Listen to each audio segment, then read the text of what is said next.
support the recommendations of the Global Indigenous Youth Caucus as presented previously, including the request to include a youth representative as experts into the preparation of the half-day discussion on Indigenous youth to be held in 2013 and other related activities.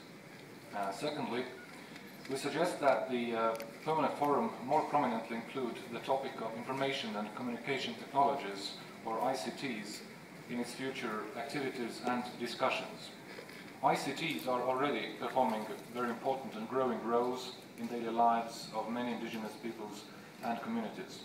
For example, they provide access to critical information and alleviate the so-called digital divide. They also allow Indigenous peoples to communicate and collaborate within and between each other.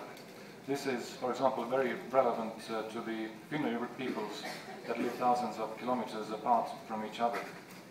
Also, ICTs enable to better preserve and share intangible cultural heritage, for example, through digitization and online publishing, like online dictionaries, works of literature, music, etc. Also, ICTs provide a platform for evolution and modernization of Indigenous languages, especially written language, but also spoken language and cultures in general. As the Finno-Ugric examples, for example, from regions such as Mordovia or Udmurtia, clearly demonstrates this is the area where the youth can take a lead. We consider such linguistic and cultural evolution and innovation as very important in terms of ensuring sustainability of Indigenous cultures. ICTs can serve as enablers of such evolution, and we believe that Indigenous can also mean innovative. However, the usage of ICTs among Indigenous peoples is not without risks or challenges. For example, over or misusage of ICTs can weaken traditional human relationships in the so-called real world.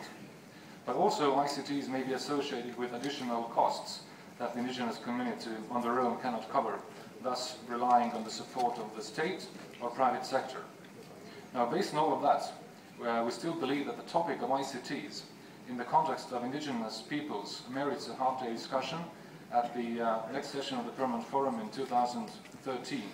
Specifically, we would like to raise the topic of the rights of Indigenous peoples to the usage and access of ICTs,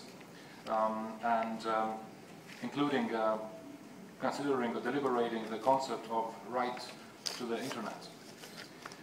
Now, the half-day discussion could include, among else, case studies of best and good practices of ICT usage from around the world, expert statements, and panel discussions. There may also be a strong rationale for conducting a comprehensive study on the role and potential of ICTs for Indigenous peoples prior to such a discussion. Youth Association of Finno-Ugric Peoples is ready and willing to actively participate in this process, including by sharing Finno-Ugric experience and expertise in this field. The third recommendation. Currently, the Permanent Forum website is available in English, French, and Spanish, three of the UN official languages. We also urge the Secretariat of the Permanent Forum to ensure translation of the forum materials into the other remaining three official languages of the United Nations, that is Arabic, Chinese, and Russian.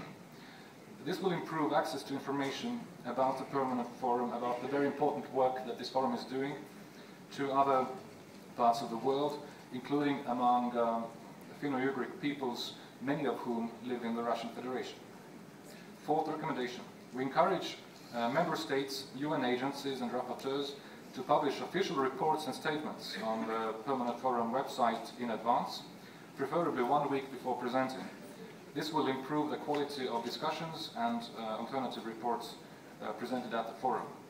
Last but not least, our recommendation is that we suggest the Permanent Forum to provide real-time audio and video webcasts of the official program of the forum, and preferably also special events, so the Permanent Forum becomes accessible in real time to all the world's Indigenous communities that have internet connections. This will be a significant improvement, given the logistical, financial, and sometimes regulatory, that includes the visa-related issues and hurdles that prevent many Indigenous activists from attending the Permanent Forum here in New York. That also includes some of our members from the Finno-Ugric Youth Association.